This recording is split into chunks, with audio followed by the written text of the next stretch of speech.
Made it through another evening, another morning, and for some of you, afternoon now. So, full disclosure, I'm feeling really good.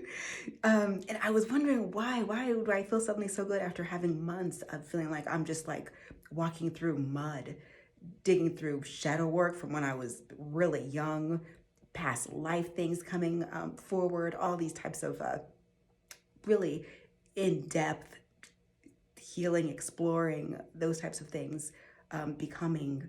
And so I was wondering, why do I feel so good? And I talked with a friend. I haven't been talking to people for a long time, but I phoned a friend that I've known since I was like 3 years old. And we still connect on this very authentic spiritual level. And so she was telling me, she's like, yeah, a couple days ago, I started getting back into affirmations.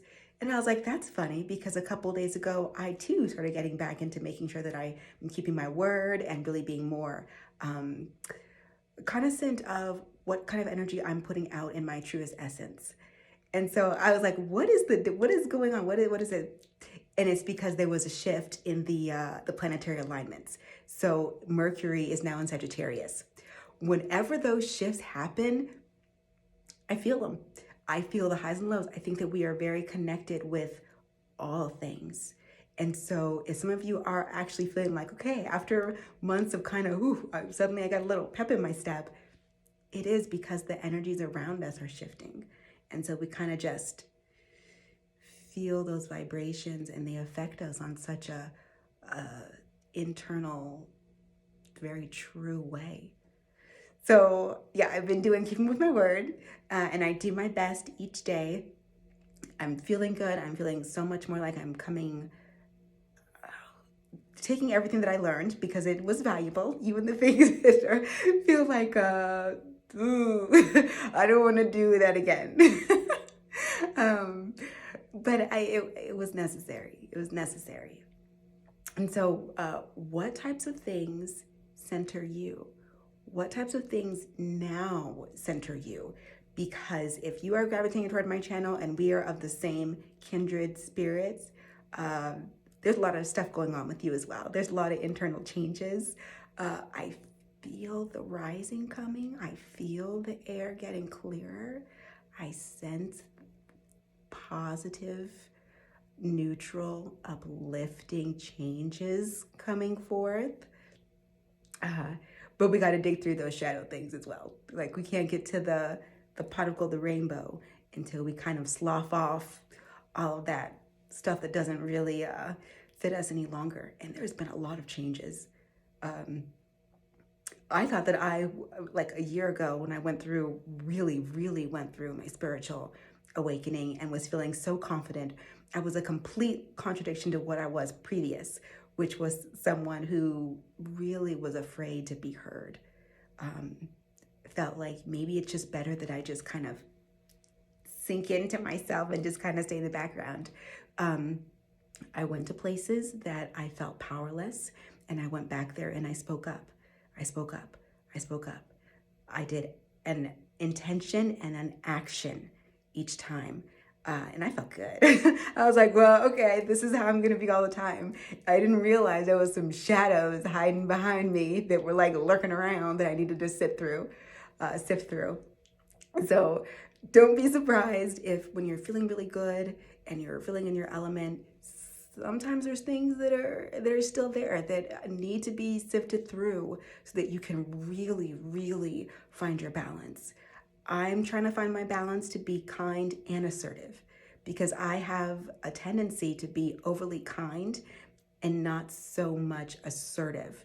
And because I think that there is a stigma associated with especially women, maybe even to my ethnicity, where it's so easy to assume that because, if you're a loud Black woman, that there's all these stigmas associated with. If you're a woman who is bossy, then you're a curse word. So I'm pushing past those stigmas, societal stigmas as well, to know that I can be assertive in my way, which is a balanced way, a compassionate assertiveness.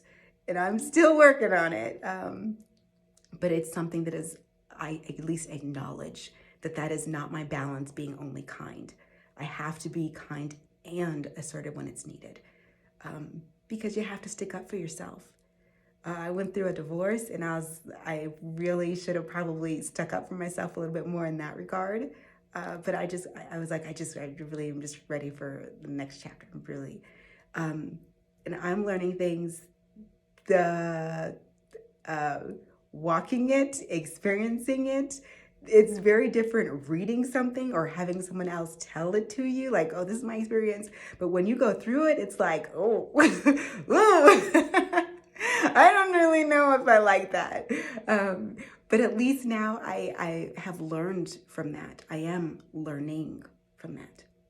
And so I don't want to say anything like, oh, the silver lining. It is true, the silver lining, but also it is a season.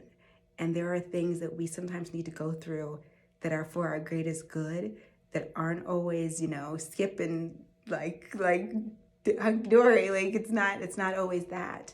Sometimes it is a little bit more heavier. That doesn't mean it's always going to be heavy. I am definitely proof of that, because it got very heavy. But now it's like, okay, a little bit more, being very gentle with myself. And when those negative thoughts come in, where it's like self-defeating, self-sabotaging, it's like, no. Find a time that you were very proud of yourself, preferably in the last year. Have that be your anchor, so that whenever you have these feelings or whenever you have this kind of self-sabotage, this self-doubt, you have that anchor. You're like, no, I did this. And let that be, okay, any of these negative feelings, any of these self-sabotage, any of these distortions, nope, here's my anchor. I know what I'm capable of. And let that guide you until you reach your next milestone. And then let that milestone be your anchor.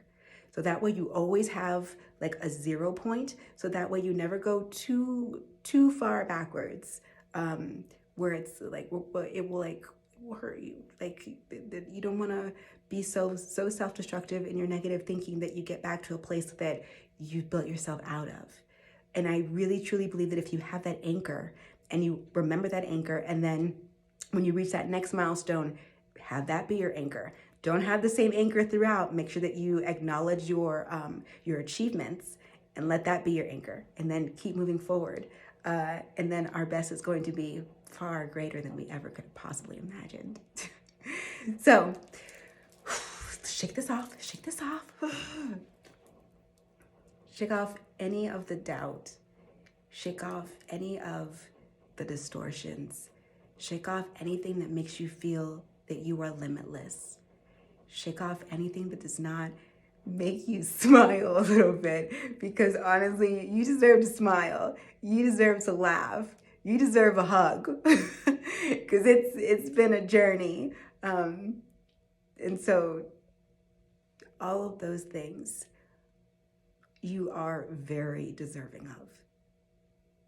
You are so magnificent. I can feel the lightness. I can sense it.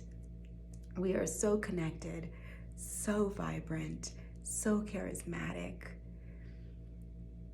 So, deep breath in.